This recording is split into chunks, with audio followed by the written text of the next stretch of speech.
सम्माननीय सभामुख महोदय, सर्वप्रथम त नेपाली प्रजातान्त्रिक आन्दोलनका प्रणेता बीपी कोइरालाको हिजो परेको स्मृति दिवस, साथै नेपाली कम्युनिस्ट आन्दोलनका प्रणेता पुष्पलाल श्रेष्ठको आज परेको स्मृति दिवसका सन्दर्भमा दुवै नेताप्रति उच्च सम्मान व्यक्त गर्दछु। सँगसँगै हिजो मात्रै भारी मतले 2/3 बहुमतले चाहिँ विश्वासको मत प्राप्त गर्नुभएका प्रधानमन्त्री एवं मन्त्रीपरिषदका सदस्य साथीहरूलाई हार्दिक बधाई एवं शुभकामना व्यक्त गर्न चाहन्छु। सम्माननीय सभामुख महोदय मार्फत सम्माननीय प्रधानमन्त्रीज्यूमा मेरो प्रश्न छ। नम्बर 1, आर्थिक वर्ष 2081-82 को बजेट वक्तव्यको क्रम सङ्ख्या 83, 84 र 85 मा उल्लेख भए बमोजिम गण्डकी त्रिभुज आयोजना आर्थिक दृष्टिकोणले महत्त्वपूर्ण छ। गण्डकी त्रिभुजमा पर्ने बुटोल पोखरा कोष्ठमा सिद्धार्थ राजमार्ग सडक खण्डलाई डेडिकेटेड 2 लेनमा स्तरोन्नति गर्ने कार्य कहिलेदेखि सुरु गर्ने र कहिलेसम्म सम्पन्न गर्ने लक्ष्य सरकारले लिएको छ। साथै हिउँदमा विद्युत आयात र वर्षातमा निर्यात गर्ने व्यवस्थाको अन्त गर्दै हिउँद वर्ष निरन्तर विद्युत निर्यात गर्ने अवस्थामा पुर्याउनका लागि जलाशययुक्त जलविद्युत आयोजना निर्माण गर्नुपर्दछ। यसका लागि आँधी खोला उच्च बाँध विद्युत आयोजना पनि प्राथमिकताका साथ गर्नुपर्ने एउटा आयोजना भएकोले यस आयोजनाको वर्तमान अवस्था के हो र कहिलेदेखि सुरु गर्ने सरकारले तयारी गरेको छ। नम्बर 2, मुलुकको वर्तमान आर्थिक अवस्थालाई सुधार गर्नका लागि आर्थिक सुशासन अपरिहार्य विषय हो र आर्थिक सुशासन कायम गर्न गैर सरकारी कारोबारको अन्त्य गर्नुपर्दछ। गैर कानुनी कारोबार अन्त्य गर्नका लागि सरकारको के तयारी छ? धन्यवाद। अब सम्माननीय प्रधानमन्त्री केपी शर्मा ओलीलाई उक्त प्रश्नको जवाफ दिन अनुमति दिन्छु। सम्माननीय सभामुख महोदय, आज नेपालको लोकतान्त्रिक प्रगतिवादी परिवर्तनकारी आन्दोलनको एउटा महान हस्ती, महान योगदान गरेका व्यक्तित्व,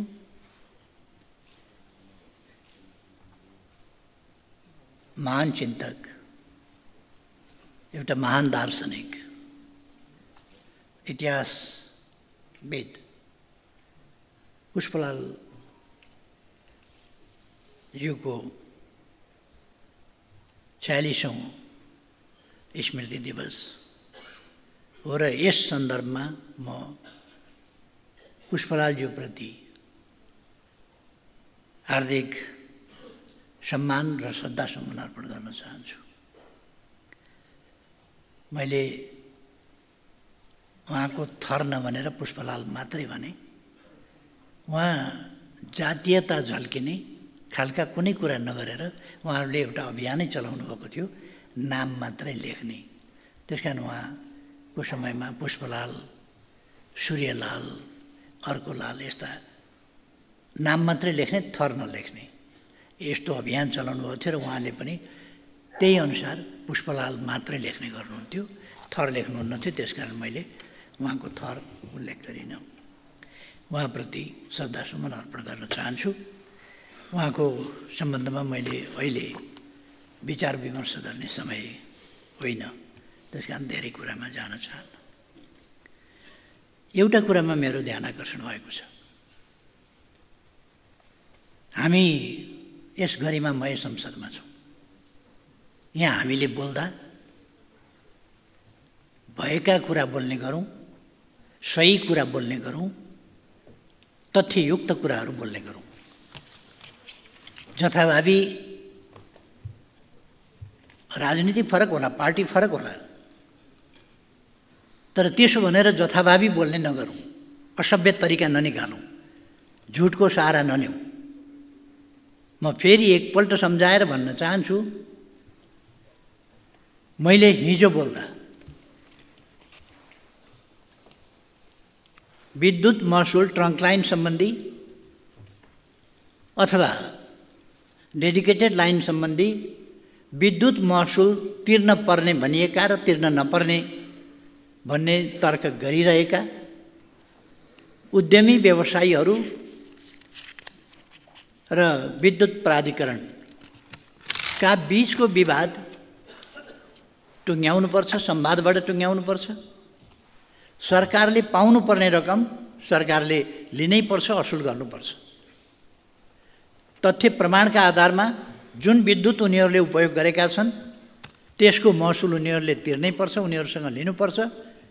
जुन महसुल उनीहरूले तिरेका छैनन्, के प्रयोग गरेका छैनन्, विद्युत प्रयोग गरेका छैनन्, त्यो महसुल उनीहरूले तिर्न पर्दैन। प्रयोग नगरेको विद्युतको महसुल तिर्न पर्दैन, मैले भनेको त्यो हो। प्रयोग गरेको विद्युतको महसुल तिर्नुपर्छ। तर आजको विषय होइन यो। 9-10 वर्ष अगाडिदेखि यो विवाद चलिराखेको छ। पटक पटक लाइन काटिन्छ, फेरि लाइन जोडिन्छ। किन यस्तो भइरहेको छ म डिटेलमा जान चाहन्न, आवश्यकता पर्दा डिटेलमा पनि जाउँला। मलाई कुनै लप्पन छप्पन गर्नु छैन, म सिरियसली भन्दैछु। मलाई कुनै लप्पन छप्पन गर्नु छैन। मलाई कुनै बेठिक खालका सेटिङ र विभिन्न खालका तन्त्रहरूका पछाडि कुद्नु पनि छैन। मैले देशको हितको पक्षमा, जनताको हितको पक्षमा 60 वर्ष लगभग समर्पण गरेको छु। बाँकी जिन्दगी पनि समर्पण गर्छु, क्लिनली, स्वच्छताका साथ। त्यो म फेरि दृढताका साथ राख्न चाहन्छु।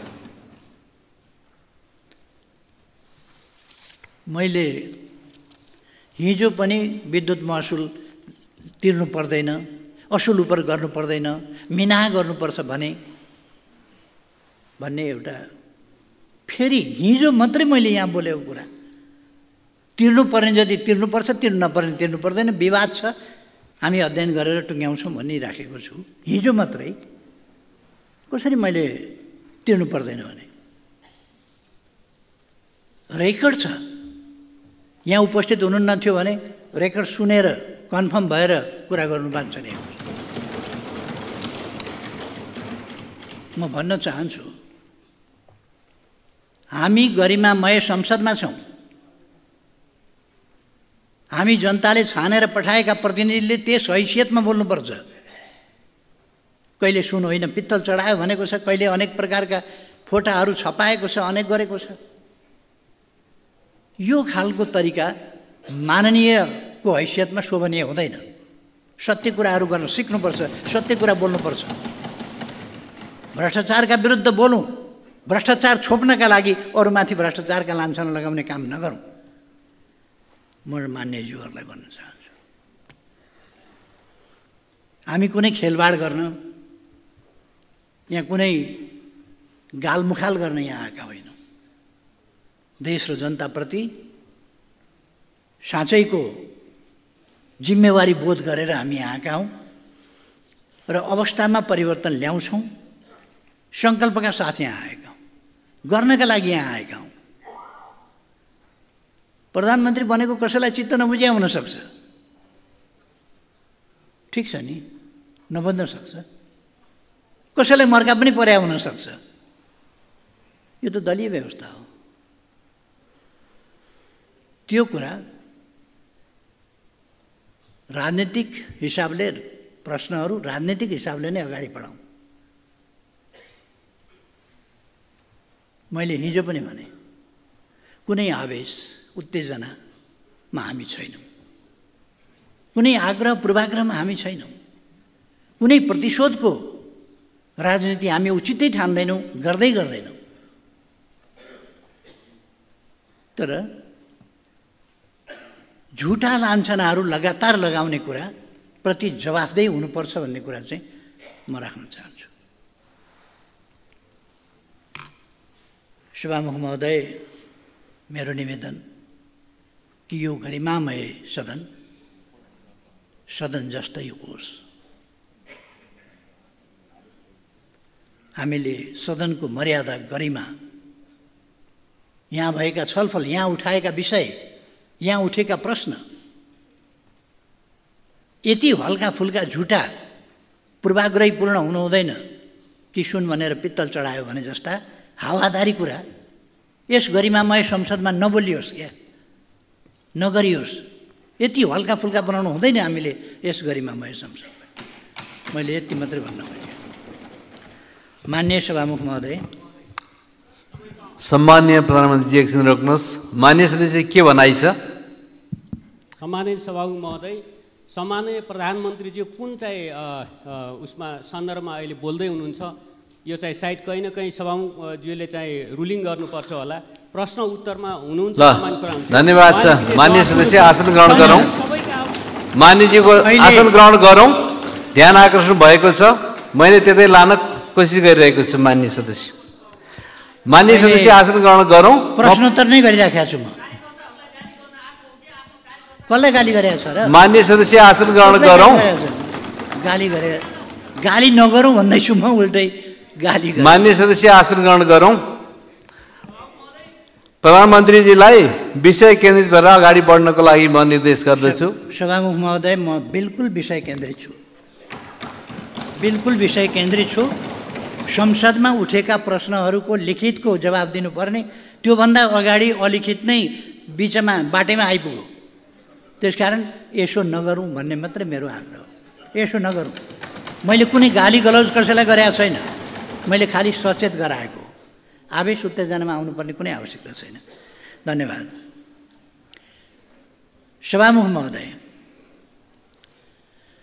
बजेट वक्तव्यमा उल्लेख भएको भरतपुर, बुटवल, पोखरा, मुगलिन, भरतपुरलाई तीनवटा कोणमा राखेर गण्डकी आर्थिक त्रिभुजको परियोजना निजी क्षेत्रसँग सहकार्यमा एकीकृत विकासको अवधारणा अनुरूप नमुना विकास अभियान सञ्चालन गर्ने गरी भनेर ल्याइएको कार्यक्रम हो।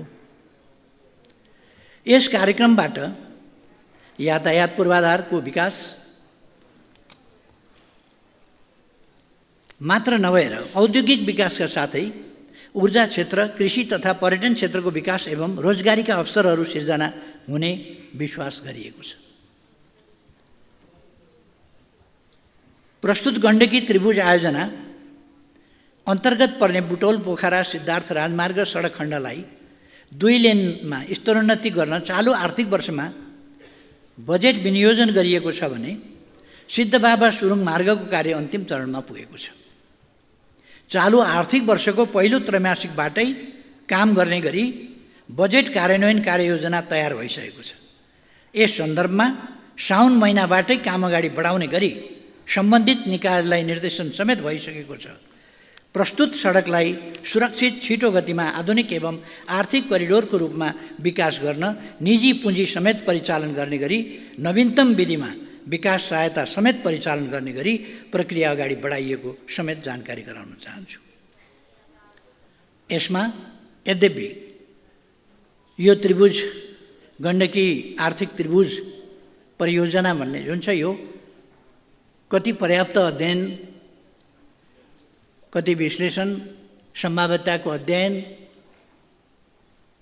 कति विषयहरू नबाच्ने गरी ल्याइएको छ, त्यो अलिकति हेर्नु त पर्ने छँदैछ। त्यो हेरिनेछ। फेरि पनि यो विकास निर्माणसँग आएको कुरा हुनाले यसमा रहेका कमीहरूलाई करेक्सन गरेर सच्याएर र यसलाई प्रभावकारी ढङ्गले कार्यान्वयनमा अगाडि बढाइनेछ। म त्यो मान्यज्यूलाई आश्वस्त पार्न चाहन्छु। मान्यज्यूले उठाउनु भएको दोस्रो विषय आँधी खोला उच्च बाँध विद्युत आयोजनाको सम्बन्धमा स्पष्ट गर्न चाहन्छु। स्याङ्जा जिल्लाको कालीगण्डकी गाउँपालिका मोतीचौरको आँधी खोलामा प्रस्तावित बाँधस्थल र गल्याङ नगरपालिकाको वडा नम्बर 3 मा विद्युत गृह रहेको आँधी खोला जलाशययुक्त जलविद्युत आयोजनाबाट 180 मेगावाट विद्युत उत्पादन गर्ने लक्ष्य रहेको छ। हालसम्म यस आयोजनाको पूर्व सम्भाव्यता अध्ययन गर्ने कार्य सम्पन्न भई वातावरणीय अध्ययन कार्य स्वीकृत भइसकेको छ। हालसम्मको अध्ययनबाट आयोजना निर्माण गर्न प्राविधिक रूपमा उपयुक्त देखिएको छ। यस आयोजनाको निर्माण गर्न गल्याङ नगरपालिकामा 712 घरहरू विस्थापित गर्नुपर्ने चुनौती भने रहेको छ। यस आयोजना निर्माणका लागि मोडालिटी टुङ्ग्याई लगानी जुटाउने, updated feasibility and detail design report तयार गर्ने, बोलपत्र आह्वान गरी निर्माण गर्ने लगायतका कार्य स्वीकृत कार्ययोजना अनुसार अगाडि बढाउने विश्वास दिलाउन चाहन्छु। मान्यज्यूले उठाउनु भएको अर्को विषय आर्थिक सुशासन कायम गर्ने सम्बन्धमा प्रश्न गर्न चाहन्छु। वित्तीय अपराधको प्रभावकारी नियन्त्रणका लागि जोखिममा आधारित मूल्याङ्कन प्रणाली अवलम्बन गर्ने, अधिक जोखिम रहेका क्यासिनो, बहुमूल्य धातु, सहकारी, घर जग्गा, विप्रेषण र बैंकिङ क्षेत्रको सघन सुपरिवेक्षण गर्ने व्यवस्था मिलाइनेछ भने भ्रष्टाचारमा शून्य सहनशीलताको नीति अनुरूप भ्रष्टाचारको दृष्टिले उच्च जोखिमका क्षेत्र पहिचान गरी नियन्त्रणका लागि एकीकृत रूपमा प्रवर्धनात्मक, निरोधात्मक तथा उपचारात्मक उपाय अवलम्बन गरिनेछ। भ्रष्टाचार न्यूनीकरण र सदाचार पद्धतिको प्रवर्धन गर्दै राज्यका समग्र क्षेत्रमा सुशासन कायम गर्नका लागि प्रविधि मैत्री सेवा प्रवाहमा जोड दिइनेछ। सरकारका सबै अङ्गहरूमा आन्तरिक नियन्त्रण प्रणाली सुदृढ बनाउने तथा सार्वजनिक खरिद कानुनको समसामयिक संशोधन र परिपालनालाई सशक्त र प्रभावकारी बनाइनेछ। राजस्व चुहावट नियन्त्रण गरी गैरकानुनी आर्थिक कारोबार हुन नदिन सम्बन्धित निकायलाई क्रियाशील बनाई समन्वयात्मक रूपमा परिचालन गर्नुको साथै चोरी निकासी एवं पैठारी नियन्त्रणका लागि संयुक्त गस्ती परिचालन र छड्के जाँच तथा सुराकी परिचालनलाई प्रभावकारी बनाइनेछ। राजस्व परिचालनलाई प्रभावकारी बनाई आर्थिक सुशासन कायम गर्न केन्द्रीय बीजक अनुगमन प्रणाली, आशीकुडा प्रणाली, VCTS सूचना प्रणाली, भूमि व्यवस्थापन तथा अभिलेख सूचना प्रणाली बीच अन्तर आबद्धता कायम गरी एकीकृत करदाता सूचना प्रणालीको विकास गरिनेछ। यस्तै आयात हुने मालवस्तुको मूल्याङ्कनका लागि नियमित बजार सर्वेक्षण गरी सङ्कलन गरिएको सूचनाका आधारमा तथ्यपरक र वास्तविक भन्सार मूल्याङ्कन प्रणाली विकास गरिनेछ। स्रोत परिचालनको दबावलाई न्यूनीकरण गर्न राजस्व परिचालनका अन्य क्षेत्र परिचालन गरी राजस्वको दायरा विस्तारलाई थप प्रभावकारी बनाइनेछ। आन्तरिक ऋणलाई समेत पुँजीगत प्रकृतिका ठूला पूर्वाधार निर्माणमा केन्द्रित गर्दै जाने व्यवस्था मिलाइनेछ। आर्थिक क्रियाकलापमा आएको सुस्ततालाई सम्बोधन गर्नुपर्ने अवस्था रहेको छ। विगत वर्षमा विधि प्रक्रिया पूरा गरी कार्य सम्पन्न गर्ने क्रममा विधि सम्मत रूपमा सृजित दायित्व यकिन गरी चालु आर्थिक वर्षभित्र भुक्तानी गर्ने व्यवस्था मिलाइनेछ। चालु आर्थिक वर्षको मौद्रिक नीतिलाई थप लचिलो बनाई मुलुकको व्यावसायिक वातावरणमा थप सुधार गरिनेछ। मिटर ब्याज, सहकारी, लघुवित्तका क्षेत्र तथा क्रिप्टोकरेन्सीको प्रयोग तथा हुन्डी लगायतका माध्यमबाट ठगीका घटना बढ्दै गएकाले यस प्रकारका आर्थिक अपराधका घटनामा विद्यमान स्रोत साधन र उपलब्ध जनशक्तिबाट प्रभावकारी रूपमा अनुसन्धान गरी दोषीलाई कारबाहीको दायरामा ल्याइनेछ। धन्यवाद। अब अर्का प्रश्नकर्ता मान्य दीपक बहादुर सिंहलाई समय दिन्छु। सम्मान्य सभामुखज्यू, सम्मान्य प्रधानमन्त्रीज्यू,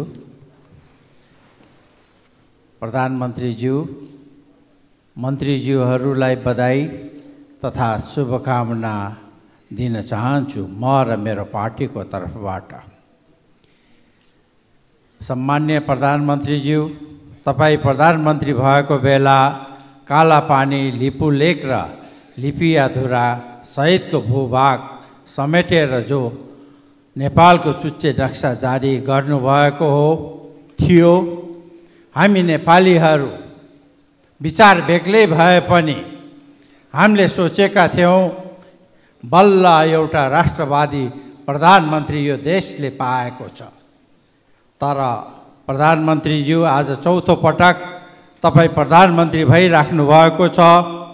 अहिलेसम्म ती भूभागहरू नक्सामा मात्र सीमित भएको छ। नेपाली जनतालाई तपाईँको यो कार्यकालमा ती भूभागहरू नेपालको अधीनमा स्वामित्वमा आएको 3 करोड नेपाली जनताहरूले हेर्न चाहिराखेको छ।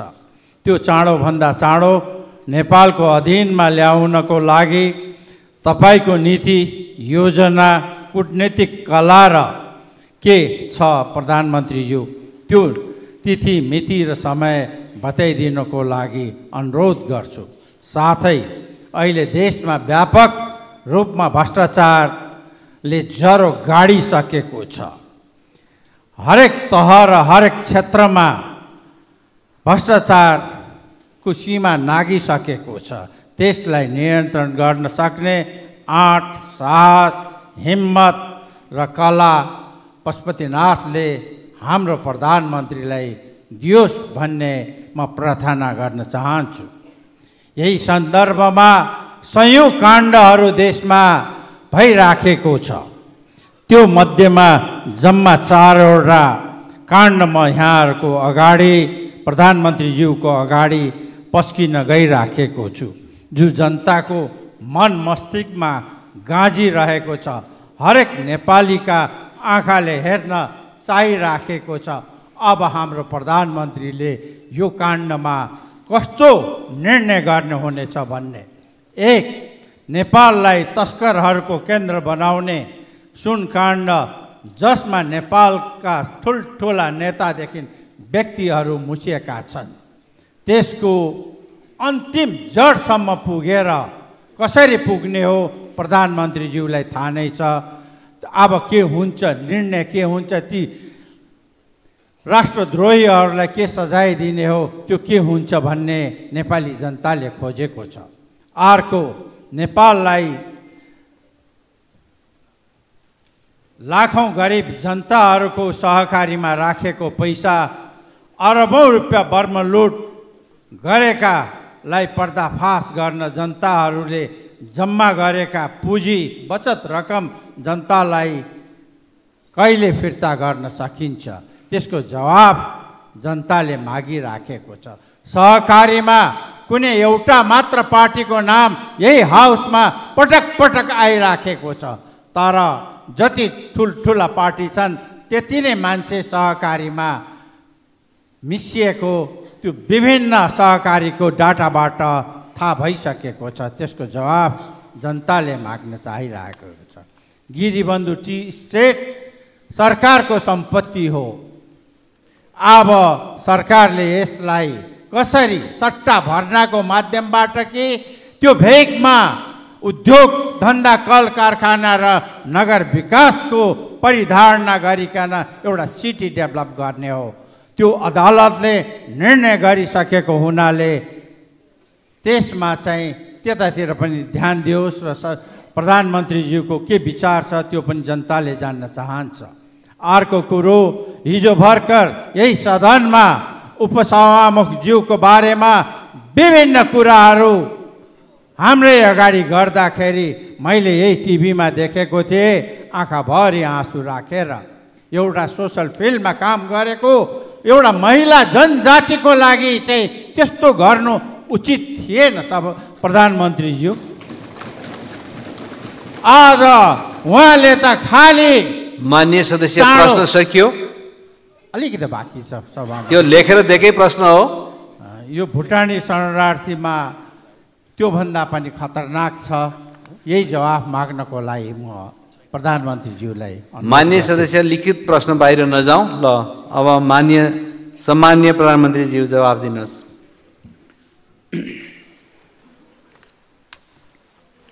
सम्माननीय सभामुख महोदय, नेपालको अन्तर्राष्ट्रिय सीमाका सम्बन्धमा सङ्घीय संसद, नेपाल सरकार र सबै नेपाली स्पष्ट र दृढ रहिआएका छौँ। नेपालको संविधानको मिति 77-3-4 भएको दोस्रो संशोधन मार्फत नयाँ नक्सा समेटी संविधानको अनुसूची 3 मा राखिएको तथा सीमा सम्बन्धी विषयमा हामी बीच अभूतपूर्व राष्ट्रिय सहमति रहेको छ।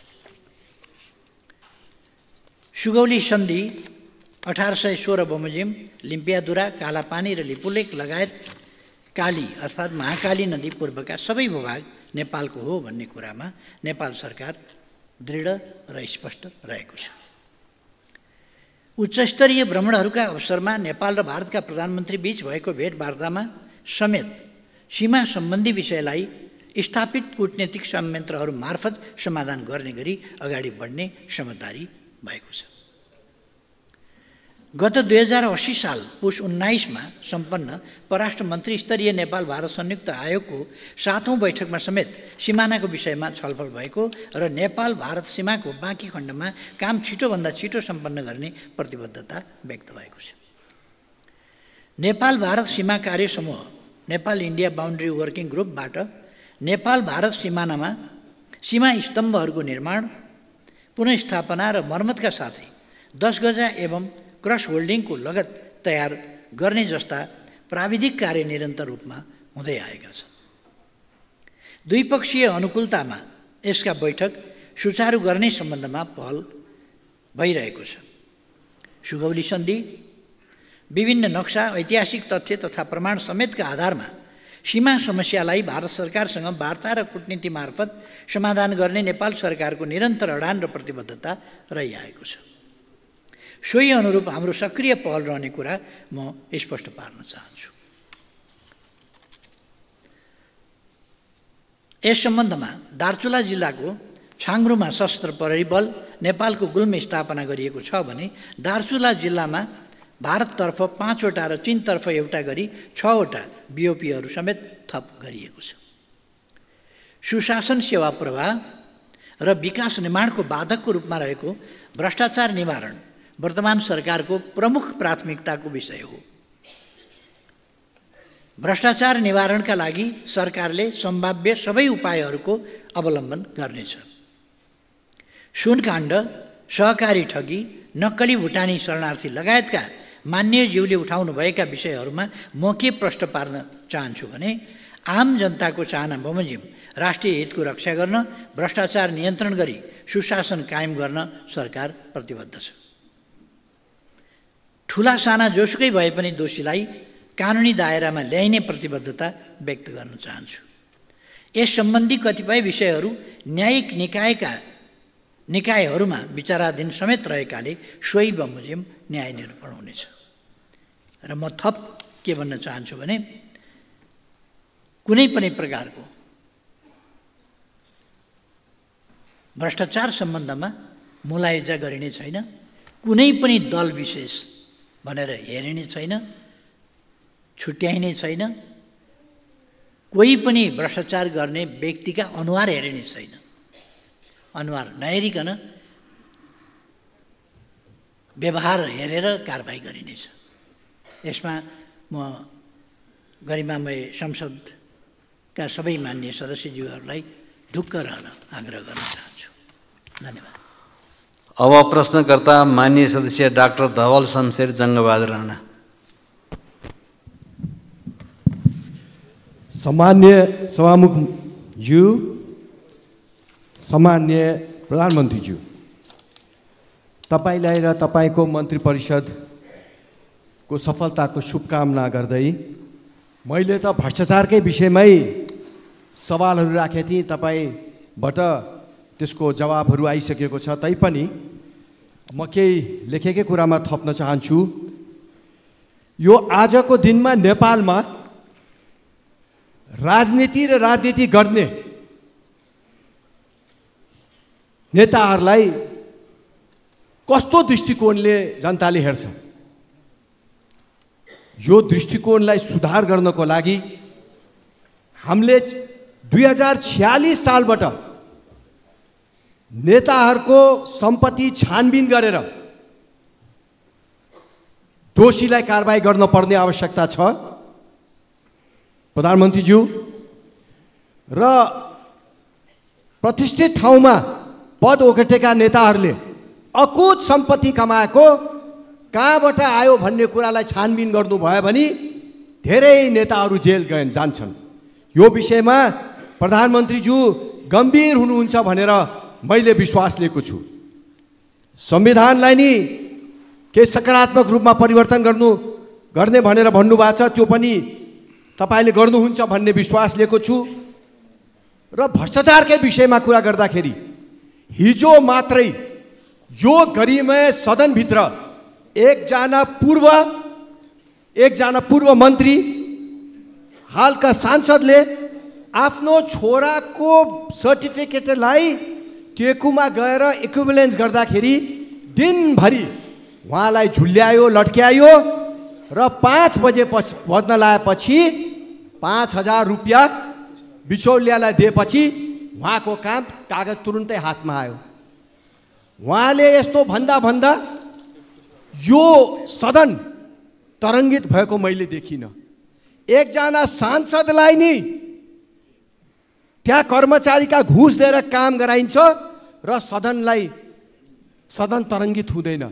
हामी गम्भीर हुँदैनौँ। हामीले देशलाई कहाँ पुगाइसकेको रहेछौँ।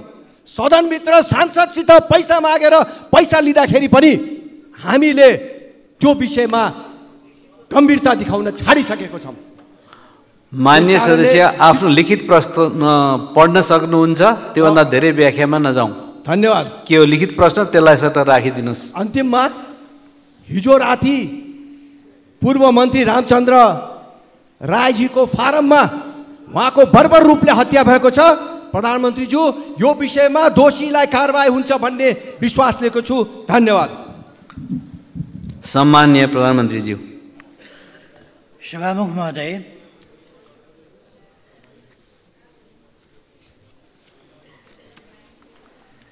जनजीविकाका सवालमा केन्द्रित भएर कार्य सम्पादन गरी सुशासन कायम गर्दा मात्रै सरकारको कार्य सम्पादनप्रति आम जनताको विश्वास अभिवृद्धि हुनेछ। तसर्थ विभिन्न समयमा चर्चामा आएका भ्रष्टाचार र अकुत सम्पत्ति आर्जनका आरोपहरूको निष्पक्ष र स्वतन्त्र छानबिनमा सरकार प्रतिबद्ध छ। जहाँसम्म सहकारीको विषय छ, यसमा सहकारी क्षेत्र तथा बचतकर्ताहरूले भोग्नु परेका समस्याहरू सम्बोधन गर्न विगतमा गठित कार्यदलहरूबाट प्राप्त हुन आएका सुझाव एवं सहकारी पीडितहरूसँग पटक पटक गरिएका सहमतिहरू कार्यान्वयन गर्न भूमि व्यवस्था, सहकारी तथा गरिबी निवारण मन्त्रालयबाट विभिन्न प्रयासहरू अगाडि बढेका छन्। समस्याग्रस्त घोषणा भएका सबै सहकारी संस्थाका बचतकर्ताहरूसँग अनलाइन मार्फत माग गरिए बमोजिम 59,587 वटा मागदाबी निवेदन प्राप्त भएको र 35,51,72,35,000 रुपैयाँ बराबरको दायित्व यकिन गरिएको छ। सहकारी कर्जा असुली न्यायाधिकरण, कर्जा सूचना केन्द्र र सहकारी बचत तथा कर्जा सुरक्षण कोष स्थापना गर्ने प्रक्रिया अगाडि बढाइएको छ र बजेट समेत सुनिश्चित गरिएको छ। सहकारी नीतिको परिमार्जन मस्यौदा तयार गरिएको छ। सहकारी ऐन 2074 को संशोधन मस्यौदा तयारीको चरणमा रहेको छ। मान्यज्यूले उठाउनु भएको अर्को विषय संविधान संशोधनसँग सम्बन्धित रहेको छ। संविधान संशोधन राष्ट्रिय आवश्यकता र राष्ट्रिय हितलाई मनन गरी राजनीतिक दलहरूबीच राष्ट्रिय सहमति जुटाउँदै अघि बढाइने विश्वास दिलाउन चाहन्छु। संविधान संशोधनको विषय कसैको लहरको विषय होइन र यो समयको माग, देशको आवश्यकताका लागि हो भन्ने कुरा मैले हिजो पनि भने, फेरि दोहोऱ्याउँछु।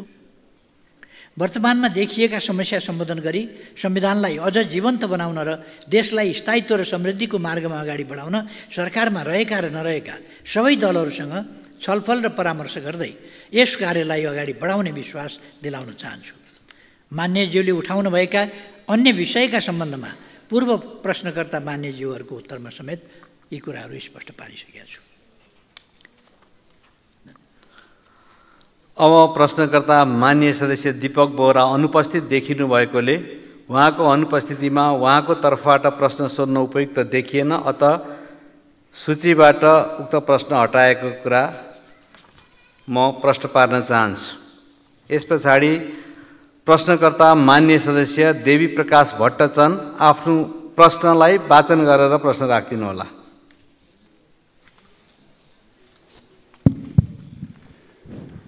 सम्माननीय सभामुख महोदय, सम्माननीय प्रधानमन्त्रीज्यू समक्ष जिज्ञासा र प्रश्न। बागलुङ जिल्लाको धोरपाटन नगरपालिकाको उत्तरगङ्गा जलाशययुक्त जलविद्युत आयोजना 828 मेगावाट र उक्त आयोजनाबाट जम्मा 1726 मेगावाट उत्पादन हुने साथै हिउँदे याममा 100% उत्पादन दिने योजना कहिले सुरु हुनेछ? साथै आन्तरिक तथा बाह्य पर्यटन विकास प्रबन्धनको लागि धोरपाटन विकास परियोजना स्थापनाको पहलको लागि माग गर्दछौँ। मुस्ताङ जिल्लाको लोमनथाङमा लम्बाइ 10 किलोमिटर, चौडाइ 4 किलोमिटर भएको उत्कृष्ट युरेनियमको भण्डार रहेको प्रारम्भिक अध्ययनले देखाएकोमा सोको उत्खनन प्रक्रिया कहिलेदेखि अगाडि बढ्छ? उक्त युरेनियम भण्डारबाट प्राप्त हुने आय स्रोतबाट स्थानीय सरकारलाई अत्याधिक रकम छुट्याई परम्परागत ढाँचाको बसोबास निर्माण गर्न स्थानीयवासीको माग रहेको अवगत गराउन चाहन्छु। यसै गरी नेपाली मालवाहक पानी जहाज अन्तर्राष्ट्रिय समुद्र मार्गमा सञ्चालन गर्नको लागि संसदमा पेश भएको विधेयक विगत 4 वर्ष यता अल्पत्र अवस्थामा रहेकोले सो विधेयक कहिलेदेखि छलफललाई पास गर्ने सरकारको योजना छ? सम्मानीय प्रधानमन्त्रीज्यू जवाफ दिन सक्नुहुन्छ। सम्मानीय सभामुख महोदय, उत्तर गङ्गा जलाशययुक्त जलविद्युत आयोजना पहिले नेपाल विद्युत प्राधिकरणको आयोजना विकास विभाग अन्तर्गत रही सोही विभागबाट सम्भाव्यता अध्ययन, वातावरणीय प्रभाव मूल्याङ्कनको काम भएको थियो। हाल उत्तर गङ्गा जलाशययुक्त जलविद्युत आयोजना स्पेशल पर्पस भेहिकलको रूपमा विकास गर्न 2074 सालमा उत्तर गङ्गा पावर कम्पनी लिमिटेडको स्थापना गरी कार्य अगाडि बढाइएको छ। हालसम्म आयोजनाको सम्भाव्यता अध्ययन सम्पन्न गरिएको, वन तथा वातावरण मन्त्रालयबाट वातावरणीय प्रभाव मूल्याङ्कन स्वीकृत भइसकेको, जग्गा अधिग्रहणको लागि प्रक्रिया अघि बढाइएको छ। विद्युत उत्पादन अनुमति पत्रको लागि विद्युत विकास विभागमा आवेदन दिइसकिएको छ। हाल एनईए इन्जिनियरिङ कम्पनी मार्फत आयोजनाको review of feasibility study and basin and intervention option स्टडीको कार्य भइरहेको छ। एनईए इन्जिनियरिङ कम्पनी मार्फत आयोजनाको review of feasibility study and in basis and intervention option स्टडीको अन्तिम प्रतिवेदन प्राप्त भएपछि कन्स्ट्रक्सन मोडालिटी र फन्डिङ मोडालिटी निर्क्युल गरी आगामी 4 वर्षभित्र आयोजना निर्माण सम्पन्न गर्ने लक्ष्य रहेको छ। खानी तथा भूगर्भ विभागबाट अन्तर्राष्ट्रिय अटोमिक सङ्गठनको सहयोगमा भएको प्रारम्भिक अन्वेषणबाट मुस्ताङको लोमाङथाङ क्षेत्रमा उत्खनन योग्य गुणस्तर र परिमाणमा युरेनियमको खनिज भण्डार रहेको देखाएको छ।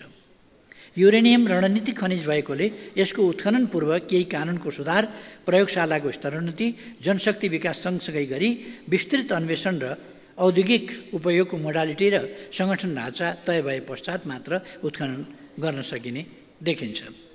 यस कामको सन्दर्भमा पहिले नै म प्रधानमन्त्री दोस्रो कार्यकालमा हो क्या, म प्रधानमन्त्री भएको बेला होइन, पहिल्यै कार्यकालमा म प्रधानमन्त्री भएको बेला मैले त्यहाँ अन्वेषण गर्ने र त्यहाँ युरेनियम छ कि छैन भनेर पत्ता लगाउने काम गरेको थिएँ र त्यहाँ युरेनियम छ भनेपछि त्यसको सुरक्षाको, त्यस क्षेत्रको युरेनियम क्षेत्रको सुरक्षाको जिम्मा नेपाली सेनालाई लगाइएको थियो।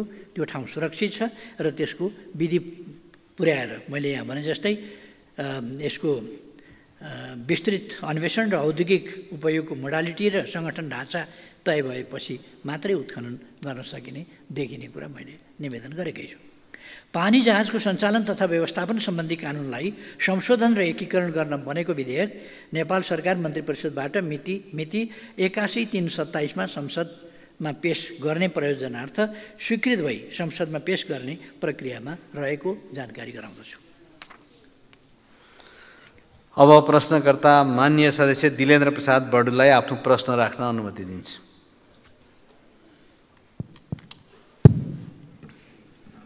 सम्माननीय सभामुख महोदय, मैले पटक पटक यो संसदमा ध्यानाकर्षण गराउँदै आइरहेको उच्च रणनीतिक महत्त्वको दार्चुला तिङ्कर सडक र अन्तर्राष्ट्रिय सीमा नदी महाकाली नियन्त्रणका सन्दर्भमा सम्माननीय प्रधानमन्त्रीको ध्यानाकर्षण गराउँदै म केही कुरा राख्न चाहिरहेको छु।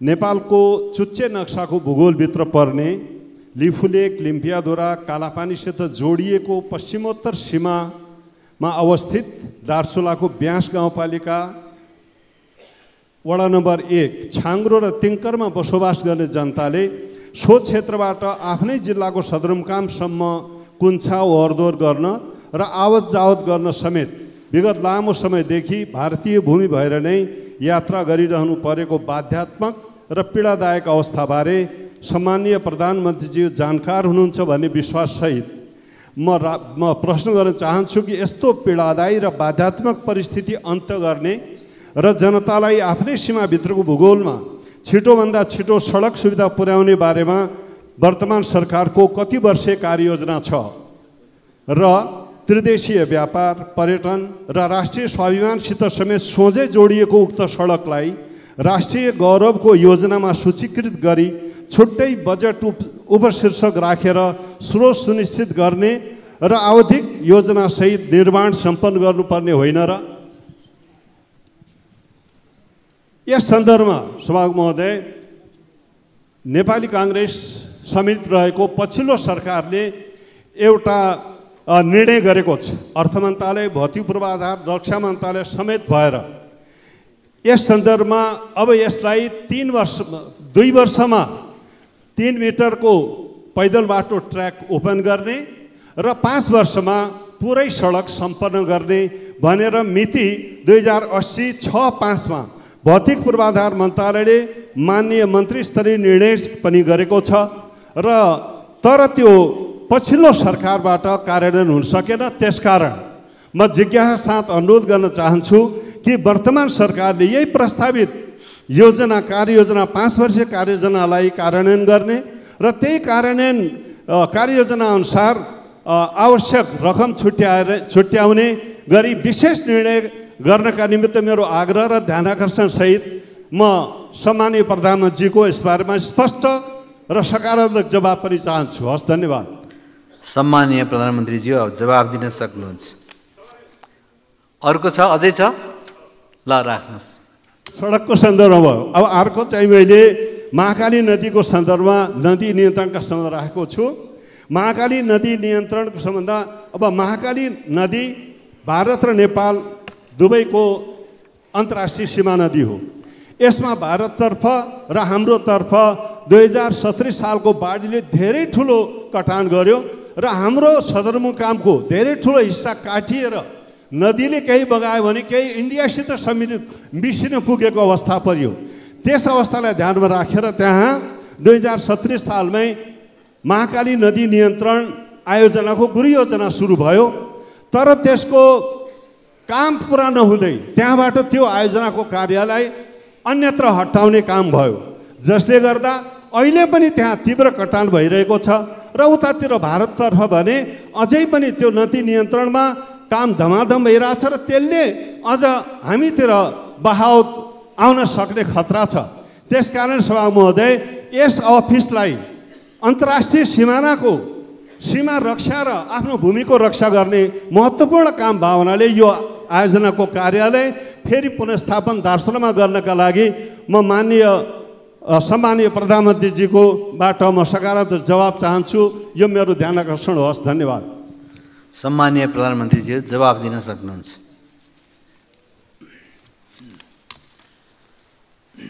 सम्माननीय सभामुख महोदय, मान्यज्यूले उठाउनु भएको प्रश्नको सम्बन्धमा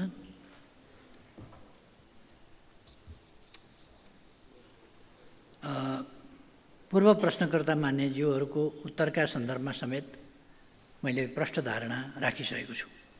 यहाँ मान्यज्यूले उठाउनुभएका अन्य विषयको सम्बन्धमा प्रश्न पार्न चाहन्छु। महाकाली करिडोर आयोजना अन्तर्गतको तुषारपानी कोटेश्वर टिङ्कर खण्डमा 80% कडा चट्टान रहेको र विस्फोटक पदार्थको व्यवस्थापनको सहजता भई निर्माण कार्यमा कम समय लाग्ने र कार्यप्रगति छोटो हुने उद्देश्यका साथ नेपाली सेना मार्फत कार्य भइरहेको छ। यो निर्णय सभामुख महोदय,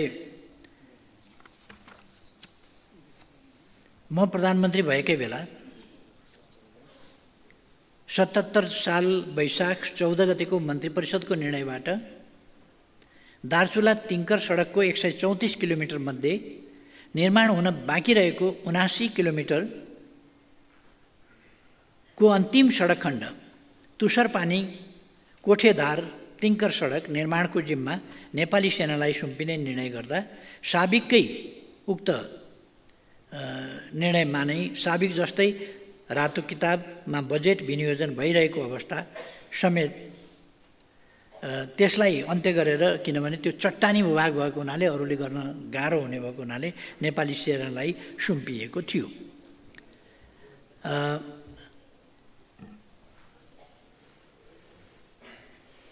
र त्यसलाई सकेसम्म छिटो प्रगति गराउने उद्देश्यका साथ काम अगाडि बढाइएको छ। बढाइने कुरा म मान्यज्यूलाई आश्वस्त पार्न चाहन्छु। छुट्टै बजेट शीर्षकको सन्दर्भमा रक्षा मन्त्रालयबाट कार्यान्वयन भइरहेको तराई मधेस द्रुत मार्ग बाहेक अन्य कुनै पनि नेपाली सेनाले निर्माण गर्ने सडकमा छुट्टै बजेट उपशीर्षक कायम भएको अवस्था छैन। तथापि यथेष्ट बजेट विनियोजनका सन्दर्भमा भने बजेट अभावका कारण कार्य प्रगतिमा कुनै कमी हुन नदिने नेपाली सेनाबाट माग भए बमोजिम नै विगतमा पनि बजेट व्यवस्थापन भएको र भविष्यमा समेत बजेट कमी हुन नदिने विश्वास म व्यक्त गर्न चाहन्छु। सङ्घको कार्यक्षेत्र रहेका सुदूरपश्चिम प्रदेशको पहाडी क्षेत्रमा सिँचाइ र नदी नियन्त्रणका कार्यहरू प्रभावकारी रूपले सम्पादन गर्न दार्चुलाबाट बैतडीको पाटनमा कार्यालय स्थानान्तरण गरिएको थियो। तटबन्ध निर्माण कार्यान्वयन एवं आवश्यक अनुगमनका लागि सम्पर्क कार्यालय र केही प्राविधिकहरू दार्चुलामा पनि राखिएको छ। साथै बैतडी स्थित कार्यालयले पनि यस सम्बन्धी कार्य गर्ने जानकारी गराउन चाहन्छु। यति नै ठिक छ। अब प्रश्नकर्ता माननीय सदस्य दुर्गा राईलाई प्रश्न राख्न अनुमति दिन्छु।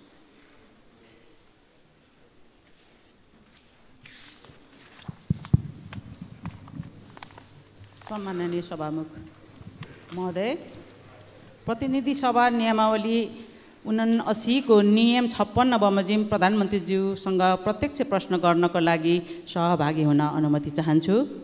सभामुख महोदय मार्फत सम्माननीय प्रधानमन्त्रीज्यूलाई मेरो प्रश्न। सर्वप्रथम प्रधानमन्त्रीज्यूलाई बधाई दिन चाहन्छु। गत असार 17 गते मध्यराति के पर्यो त्यस्तो आपद 12 घण्टा उज्यालो पर्खिन नसकिने गरी संसदको पहिलो र दोस्रो सङ्ख्याका ठुलो दलहरूले 7 बुँदे सम्झौता गर्नुको कारण के हो र यसलाई आम नेपाली नागरिकले थाहा पाउँदा विद्रोह गर्ने बुँदाहरू समावेश छन् र अर्को कुरा संविधान संशोधन गर्ने भन्दै आम उत्पीडितहरूको प्राप्त अधिकार खोज्न लागि त होइन भन्ने आम उत्पीडित समुदायहरूको चासो छ। साथै प्रधानमन्त्रीज्यू, कानुन न्याय तथा मानव अधिकार समितिमा रहेको सङ्क्रमणकालीन न्याय सम्बन्धी विधेयक कहिले टुङ्गाउने हो? सरकार र प्रधानमन्त्रीज्यूको के भनाइ छ? मेरा प्रश्नहरू प्रधानमन्त्रीज्यू लिखित रूपमा 4 गते मैले बुझाएको हुनाले यस सम्मानित सदनलाई मैले आफ्ना प्रश्नहरू फेरि प्रत्यक्ष रूपमा प्रधानमन्त्रीज्यूलाई सोध्न मेरो कर्तव्य सोचे। त्यसैले जवाफ हिजो आए तापनि मैले 4 गते बुझाएको क्वेसन भएको हुनाले आज फेरि प्रधानमन्त्रीज्यूलाई प्रत्यक्ष सोध्ने अनुमति चाहे। धन्यवाद। सम्माननीय प्रधानमन्त्रीज्यू जवाफ दिन सक्नुहुन्छ।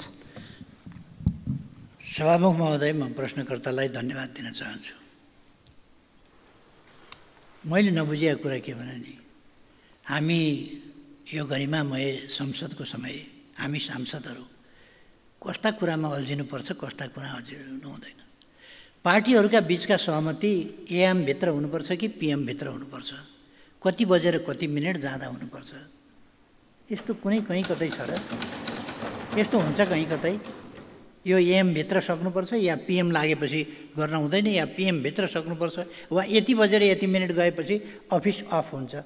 पोलिटिकल पार्टीहरूको अफिस अफ हुँदैन, पोलिटिकल एक्टिभिटीको अफिस अफ हुँदैन, घडीको अफिस पनि अफ हुँदैन, समयको गति पनि अफ हुँदैन। त्यसकारण यो समय गतिशील समय छ। त्यति बेला थकाइ लागेकाहरू सुत्छन्, दिउँसो पनि सुत्छन् नि, थकाइ नलागेकाहरू बस्छन्, काम पनि गर्छन्, लेखकहरू बस्छन्, चिन्तकहरू बस्छन्, अरू पनि बस्छन्, विचार विमर्श गर्नेहरू पनि बस्छन्। त्यसकारण यस्तो सानोतिनो कुराहरूमा टाउको दुखाएर समय खेर फाल्नु म कुनै आवश्यकता देख्दिनँ। आम नेपाली नागरिकले थाहा पाउँदा विद्रोह गर्ने कुराहरू पनि समावेश छन् र भनेर हिजो त भनिसकेँ त मैले। त्यसपछि त मैले बुझाउनु भएको छ प्रश्न। हिजो मैले भनिसकेँ के छन्, 7वटा जवाब मैले त भनिसकेँ। बुँदामा के छ त 7वटा बुँदामा? सबै देशका लागि, जनताका लागि, जनताको हितमा। अब कसैलाई त मर्का परे हुन सक्छ, मैले अघि नै भने, कसैलाई मर्का परे हुन सक्छ, त्यो बेग्लै कुरा हो। तर यो देशको जनताको हितको पक्षमा छ, त्यो प्रतिबद्धताका साथ यो गरिएको हो। अब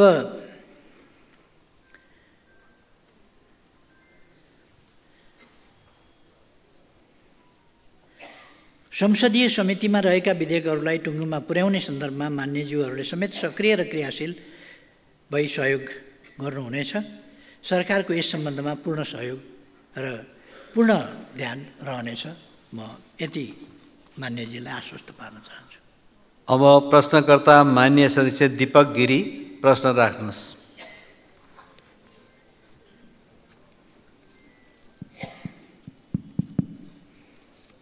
सम्मान्य सभामुखज्यू, सम्मान्य प्रधानमन्त्रीज्यू, म सर्वप्रथम नेपाली राजनीतिका शिखर पुरुष महामानव बिपी कोइराला, शिखर पुरुष पुष्पलालजीलाई श्रद्धासुमन टक्राउँदै म आफ्ना केही भनाइहरू राख्न चाहन्छु।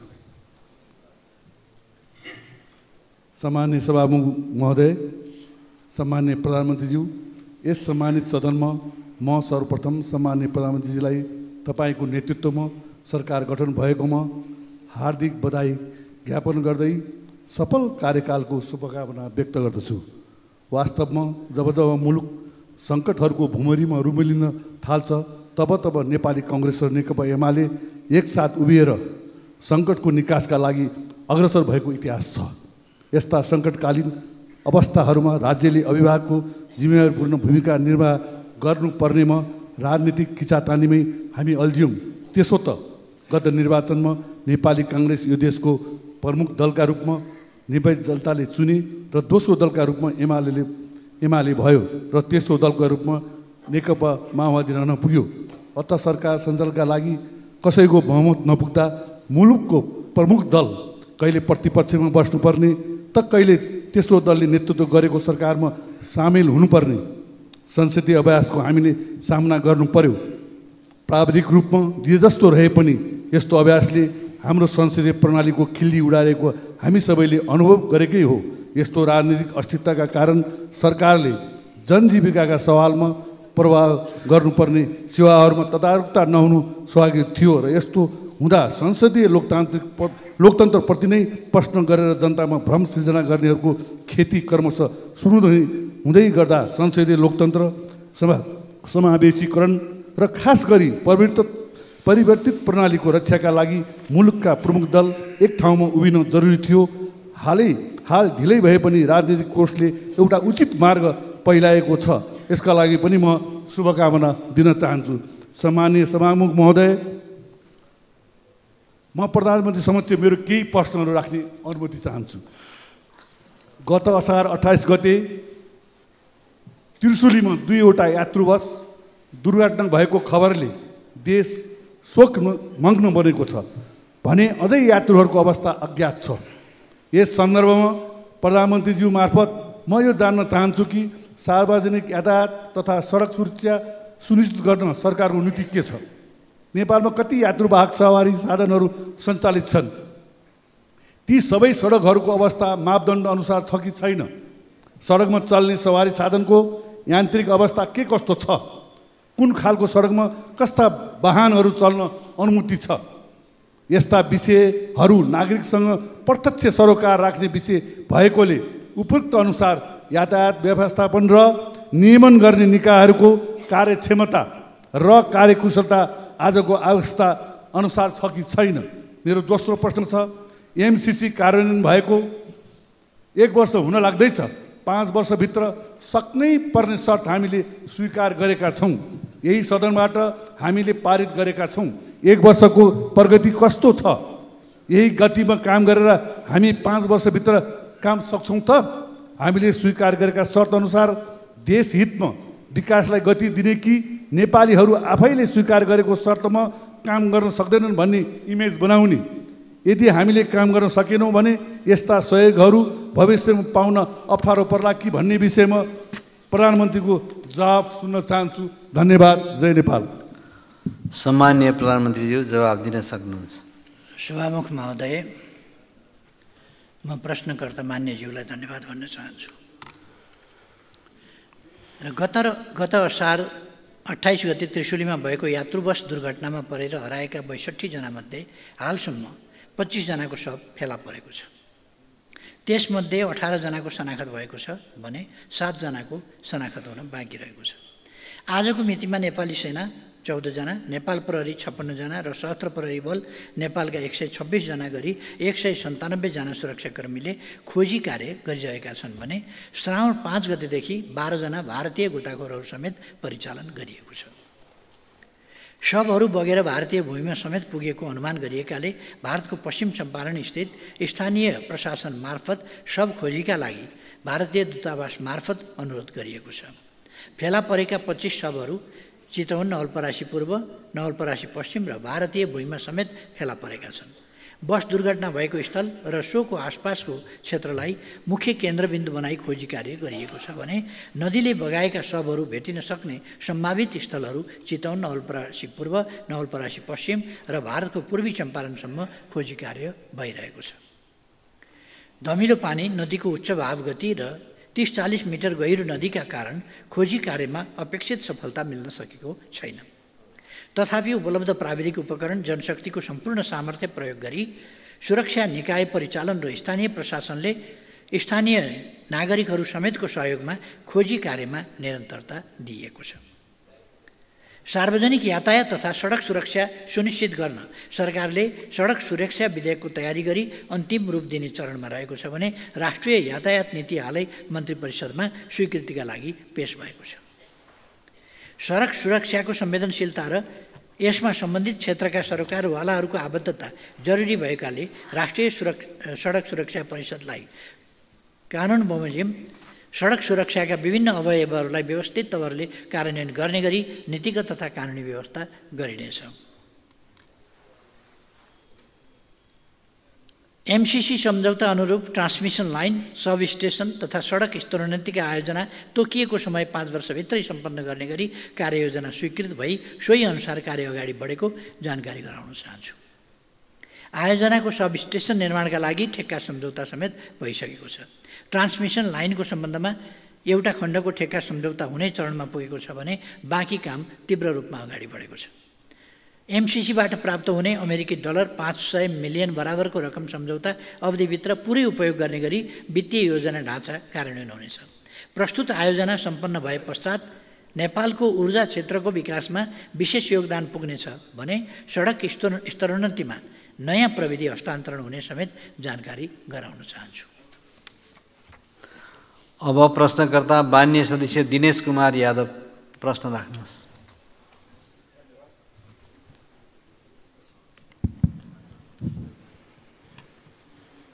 सम्माननीय सभामुख महोदय, सम्माननीय प्रधानमन्त्रीज्यू, आज प्रत्यक्ष प्रश्नको रूपमा हामीले आज 22 आज हिजो 6 गते बीपी स्मृति दिवस र आज पुष्पलालजीको आज स्मृतिको दिवसको अवसरमा उहाँहरूप्रति हार्दिक श्रद्धाञ्जली अर्पण गर्न चाहन्छु। सम्झन चाहन्छु पञ्चायतकाल, राणा शासनकाल र आज ती नेताका आदर्शहरूलाई सम्झेर त्यही बाटोतिर हामी लागु भने सम्झना गर्दै हार्दिक श्रद्धाञ्जली दिन चाहन्छु।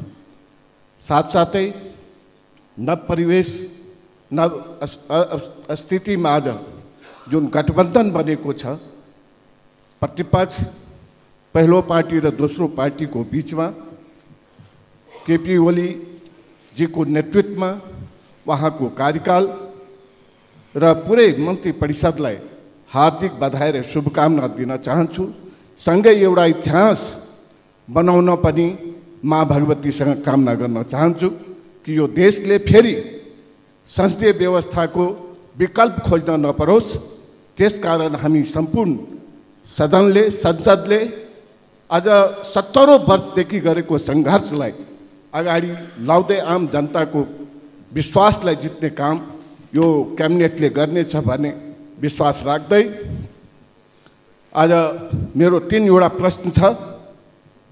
एउटा प्रश्न हो, कोशी सम्झौता अनुसार कोशी बाहिरैदेखि नेपालको सिमाना भारतको सिमाना लोखिस बजारसम्म 32 किलोमिटर पश्चिमी केनाल नहर पर्दछ, जो बारम्बार चर्चामा पनि आउने गरेको छ।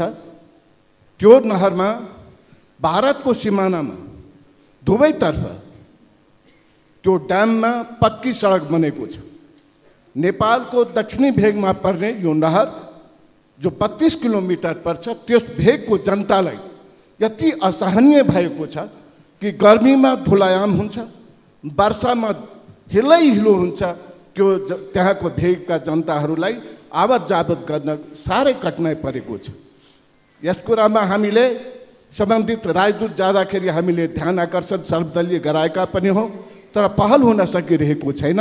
त्यसकारण मेरो सम्माननीय प्रधानमन्त्रीसँग आग्रह छ कि यसमा यो कोशी सम्झौता अनुसार नै पहल गर्नको लागि, कूटनीतिक पहल भारतसँग गर्नको लागि मेरो हार्दिक अनुरोध छ। दोस्रो, 70 जिल्लालाई हामी पहिला सगरमाथा अञ्चल भन्ने गर्थ्यौँ, जसको सदरमुकाम राजविराज थियो।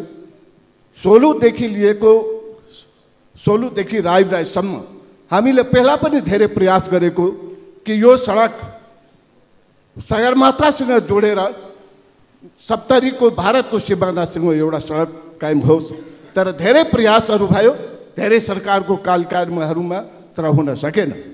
तर अहिले हुलाकी सडक अन्तर्गत यो सडकलाई विगत वर्षमा गाईघाटदेखि लिएर भारतको बनिनिया सीमासम्म लगभग 30 किलोमिटर पर्छ, जसको हुलाकी सडकले अर्थ मन्त्रालयमा स्वीकृतिको लागि फाइल पेश गर्दा त्यो हुन सकेन।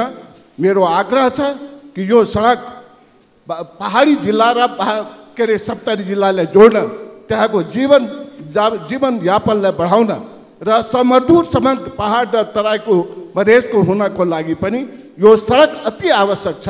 यसमा प्रधानमन्त्रीको पहल होस् भन्न म चाहन्छु। अर्को, हामीले कृषिका कुरा गऱ्यौँ। कमला डाइभर्सन के अरे सुनकोशी मरिन डाइभर्सनको कुरा सबैले हामी उठायो। यो जिल्ला कति जिल्लामा जान्छ? पूर्वको जिल्ला पर्ने 70 सिरहामा यो पानी पुग्न सक्दछ, त्यहाँको किसानलाई सिँचाइ हुन सक्दछ। त्यसकारण आग्रह छ कि राष्ट्रिय गौरवको योजनाभित्र राखेर कमला कोशी डाइभर्सनलाई त्यहाँ 70 सम्मको सिँचाइ योजनामा परिवर्तन गर्नको लागि प्रधानमन्त्रीसँग हार्दिक अनुरोध छ। धन्यवाद। जय नेपाल। प्रश्नभन्दा मान्यज्यूले त माग राख्नुभयो जस्तो देखियो। खैर जे होस्, सम्माननीय प्रधानमन्त्रीज्यू जवाब दिन सक्नुहुन्छ। सभामुख महोदय, नेपालको भूभागमा पर्ने कोशी पश्चिम नहरको बाँधमा क्रमशः सडक कालोपत्रे भइरहेको छ। नहरको किनार अतिक्रमित भएकोले उक्त अतिक्रमण हटाई कालोपत्रे गर्न नेपाल सरकार, नेपाल र भारत द्विपक्षीय संयन्त्र मार्फत अनुरोध गरिनेछ। अर्को दोस्रो प्रश्न, उदयपुरको गाईघाटदेखि भारतीय सीमासम्मको सडक निर्माणको सन्दर्भमा पूर्व तयारीका कार्यहरू सम्पन्न भई गत आर्थिक वर्ष 80-81 स्रोत सहमति माग भएकोमा आर्थिक चापका कारण अगाडि बढाउन नसकिएकोले यस आर्थिक वर्षमा प्राथमिकताका साथ अगाडि बढाउने काम गरिनेछ। तेस्रो प्रश्न मान्यज्यूले उठाउनु भएको, नेपाल र भारतबाट संयुक्त रूपमा कोशी उच्च बाँधसँगै सुनकोशी कमला डाइभर्सन अध्ययनको चरणमा रहेको छ। अध्ययन सम्पन्न भएपछि यसको कार्यान्वयन अगाडि बढाइनेछ। यसै सन्दर्भमा मान्यजीले सुनकोशी मरिनको पनि कुरा गर्नुभएको थियो। त्यो मैले नै त्यसको शुभारम्भ शिलान्यास पनि गरेको थिएँ, त्यस आयोजनालाई अगाडि बढाएको थिएँ र यसलाई यो अलिकति यसलाई कोशी उच्च बाँधसँग पनि अलिकति जोड्ने काम भएको छ। त्यो जटिलताहरूलाई समेत ध्यानमा राखेर अगाडि बढाउने प्रयास गरिनेछ। धन्यवाद। अब प्रश्नकर्ता माननीय सदस्य दीपा शर्मा, प्रश्न आधारित संक्षिप्तमा राखिदिनुहोस्। प्रश्न पढ्नुहोस्। सम्माननीय सभामुख महोदय, आज नेपाल कम्युनिस्ट पार्टीका संस्थापक नेता आदरणीय पुष्पलालको 46औं स्मृति दिवसको अवसरमा उहाँप्रति उच्च सम्मानसहित भावपूर्ण श्रद्धाञ्जली व्यक्त गर्न चाहन्छु। हाम्रो पार्टीका श्रद्धेय अध्यक्ष एवं सम्माननीय प्रधानमन्त्री केपी शर्मा ओली लगायत उप प्रधानमन्त्री र मन्त्रीज्यूहरूलाई हार्दिक बधाईसहित सफल कार्यकालको सफलताको शुभकामना व्यक्त गर्न चाहन्छु। सम्माननीय प्रधानमन्त्री राष्ट्रवादी एवं विकासका पर्यायवाची केपी शर्मा ओली र यो सरकारसँग सम्पूर्ण नेपाली नागरिकले निकै आशा विश्वास र भरोसा गरेका छन्। जनताका आशा विश्वास र भरोसा पुरा हुनेछन् भन्ने कुरामा मलाई विश्वास छ। म आज यो प्रश्न उत्तर कार्यक्रममा सम्माननीय प्रधानमन्त्रीज्यूलाई मेरो जिज्ञासा प्रश्न यस प्रकार रहेको छ। 2077 सालमा सम्माननीय प्रधानमन्त्रीज्यू नै त्यतिखेर सरकारको नेतृत्व गर्नुभएको थियो र यहाँको नेतृत्वमा गठित सरकारले आफ्नो कार्यकालमा थालनी गरिएका कैयौँ राष्ट्रिय गौरवका आयोजनाहरू, निर्वाचन क्षेत्र केन्द्रित रणनीति योजनाहरू र पालिका केन्द्रित योजनाहरू जस्तै सडक, पुल, अस्पतालहरू, बहुप्राविधिक विश्वविद्यालय, औद्योगिक ग्राम, प्रधानमन्त्री आधुनिक कृषि कार्यक्रम, राष्ट्रपति शैक्षिक सुधार कार्यक्रम, पोखरा क्षेत्रीय अन्तर्राष्ट्रिय विमानस्थल, गौतम बुद्ध अन्तर्राष्ट्रिय विमानस्थल, पुष्पलाल लोकमार्ग, मदन भण्डारी राजमार्ग, करिडोर र चक्रपथहरू, खेल मैदान, रङ्गशाला, रेलमार्ग, न्यानो सेटेलाइट र भूमि सम्बन्धी समस्याहरू जस्तै यस्ता धेरै जो अहिलेसम्म पनि कतिपय अगाडि बढ्नै सकेका छैनन् भने धेरै जसो योजनाहरू अलपत्र र अधुरा नै रहेका छन्। यी योजनाहरूलाई अगाडि बढाउनेतर्फ सम्माननीय प्रधानमन्त्रीज्यूले कसरी सोच्नु भएको छ जान्न चाहन्छु। धन्यवाद। सम्माननीय प्रधानमन्त्री जवाफ दिन सक्नुहुन्छ। माननीय सदस्यज्यूलाई धन्यवाद छ। समृद्ध नेपाल सुखी नेपाली जो राष्ट्रिय आकांक्षा हो त्यो पुरा गर्न जसलाई हामीले गन्तव्य बनाएका छौँ त्यसलाई प्राप्त गर्न नै मैले 77 सालमा मेरो नेतृत्वमा गठित सरकारले कैयौँ राष्ट्रिय गौरवका आयोजनाहरू यो 77 मा मात्रै होइन कि अगाडिदेखि नै यो 74 बाटै हामीले सुरु गरेका थियौँ र 75, 76, 77, 78 सम्म हामीले विभिन्न आयोजनाहरू अगाडि बढाएका छौँ र कैयौँ राष्ट्रिय गौरवका आयोजनाहरू, निर्वाचन क्षेत्र केन्द्रित रणनीतिक योजनाहरू र पालिका केन्द्रित योजनाहरू सुरुवात गरेका थियौँ।